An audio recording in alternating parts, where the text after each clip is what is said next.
ஆண்டவரும் அறிமுறைச்சருமாகிய இயேசு கிறிஸ்துவின் இனிதான நாமத்தில் உங்கள் ஒவ்வொருவருக்கும் என்னுடைய அன்பின் வாழ்த்துக்கள். சங்கீதம் 50:15 ஆபத்து காலத்தில் என்னை நோக்கி கூப்பிடு, நான் உன்னை விடுவிப்பேன், நீ என்னை மகிமைப்படுத்துவாய். கிறிஸ்துவுக்குள் அன்பான சகோதர சகோதரிகளே, ஆபத்து காலத்தில் என்னை நோக்கி கூப்பிடு என்று சொல்லக்கூடிய ஒரு மெய்யான ஒரு ஆண்டவர் உங்களுக்கும் எனக்கு அவர் இருக்கின்றார். எந்த சூழ்நிலையில எப்ப வேண்டுமானாலும் நாம் அவரை கூப்பிடக்கூடிய ஒரு பெரிய பாக்கியத்தை நீங்கள் நான் பெற்றிருக்கின்றோம். ஆபத்து காலத்தில் என்னை நோக்கி கூப்பிடு என்று சொல்லுகின்றார். அதனால் நம்ம ஆண்டவரை நோக்கி நாம் கூப்பிட வேண்டும். சங்கீதம் 4:1 சொல்லுகிறது, நான் கூப்பிடுகையில் எனக்கு செவி கொடும். உரிமையாக தாவீது ஆண்டவரிடத்தில் கேட்கின்றார், நான் கூப்பிடும் போது எனக்கு செவி கொடும் ஆண்டவரே என்று சொல்லி தாவீது சொன்னதை போல நாமும் சொல்லுவோம். ஆண்டவரே, நான் கூப்பிடும் பொழுது எனக்கு செவி கொடும், எனக்கு பதில் தாரும், ஆபத்தான ஒரு சூழ்நிலை இருக்கிறேன், எனக்கு வேண்டிய பதிலை தாரும் என்று சொல்லி நாம் ஆண்டவருடைய சமூகத்தில் கூப்பிடக்கூடிய ஒரு கிருபையை நாம் ஆண்டவரிடத்தில் நாம் கேட்போம். சங்கீதம் 81:7 வாசிக்கிறோம், நெருக்கத்திலே நீ கூப்பிட்டாய், நான் உன்னை தப்புவித்தேன். நெருக்கம், தாவீதினுடைய வாழ்க்கையில் அநேக நெருக்கங்கள் வந்தது. அவருடைய வாழ்நாளில் பார்க்கும் போதெல்லாம் பிரச்சனைகள், போராட்டங்கள், எதிர்ப்புகள், நெருக்கங்கள், இப்பேற்பட்ட ஒரு சூழ்நிலாம் கர்த்தரை நோக்கி அவர் ஜெபித்த ஜெபங்கள்லாம் வேதத்தில் எழுதப்பட்டிருக்கிறது.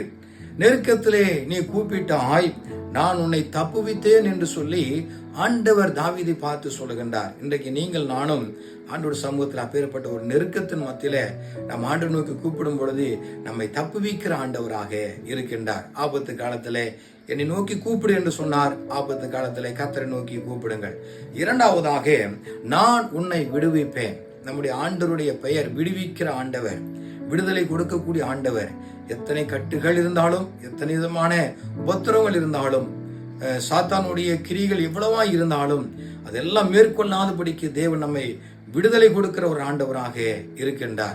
அவரை நோக்கி நாம் கூப்பிடும் பொழுது கர்த்தர் நம்மை விடுதலை கொடுக்கிற ஒரு ஆண்டவராக இருக்கின்றார். ஆபத்து காலத்திலே நம்ம கர்த்தரை நோக்கி கூப்பிடும் பொழுது கர்த்தர் நமக்கு பதில் கொடுக்கிற ஆண்டவர், நம்மை விடுவிக்கிற ஆண்டவர். இதெல்லாம் செய்துவிட்டு மூன்றாவதாக நம்ம கர்த்தரை நாம் மகிமைப்படுத்த வேண்டும். கர்த்தரை மகிமைப்படுத்துவதற்கு தேவன் நமக்கு ஒரு ஸ்லாக்கியத்தை அவர் கொடுத்திருக்கின்றார். நான் உன்னை விடுவிப்பேன் என்று சொன்ன ஆண்டவருக்கு நாம மறுமொழியாக நாம் அவருடைய நாமத்தை மகிமைப்படுத்த வேண்டும். சங்கீதம் 107:6 வாசிக்கிறோம், தங்கள் ஆபத்திலே கர்த்தரை நோக்கி கூப்பிட்டார்கள், அவர்கள் இக்கட்டில் இருந்து அவர்களை விடுவித்தார். ஆகவே நம்ம கர்த்தரை மகிமைப்படுத்த வேண்டும். எனக்கு இவ்வளவு ஆபத்துகள் இருந்தது, இவ்வளவு கட்டுகள் இருந்தது, இவ்வளவு உபத்திரங்கள் இருந்தது, இவ்வளவு நெருக்கங்கள் இருந்தது, இவைகளின் மத்தியிலே ஆண்டவரே நீர் எனக்கு விடுதலை கொடுத்ததற்காக உமக்கு ஸ்தோத்திரம் என்று சொல்லி நீங்க அவரை மகிமைப்படுத்துங்கள்.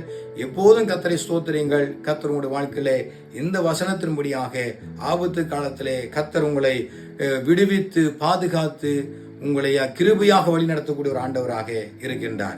ஜெபிப்போம். சர்வ வல்லமையுள்ள தேவனே, இந்த காலை வேளையிலே உம்முடைய சமூகங்கள் வந்து நிற்கின்றோம். நீர் ஆண்டவரே எங்களுக்கு கொடுத்திருந்த அந்த வார்த்தையின்படியாக உம்மை நோக்கி நாங்கள் கூப்பிட்டு ஆண்டவரே எங்களுக்கு ஒரு விடுதலை நாங்கள் பெற்றுக்கொண்டு உம்முடைய நாமத்தை மகிமைப்படுத்த கிருபை தாரும். இந்த வார்த்தையை கேட்கின்ற ஒவ்வொரு சகோதர சகோதரிகள் ஆண்டவரே தங்களுடைய வாழ்நாளிலே இப்பேற்பட்ட ஒரு ஆசீர்வாதத்தை பெற்றுக்கொண்டு விடுதலையாய் சுகத்தோடு பலத்தோடு வாழ நீர் அவளுக்கு கிருபை தருவீராக. இயேசு கிறிஸ்துவின் நாமத்தினாலே ஜெபிக்கிறோம் நல்ல பிதாவே, ஆமென். God bless you. கர்த்தர் உங்களை அளவில்லாமல் ஆசீர்வதிப்பாராக. ஆமென்.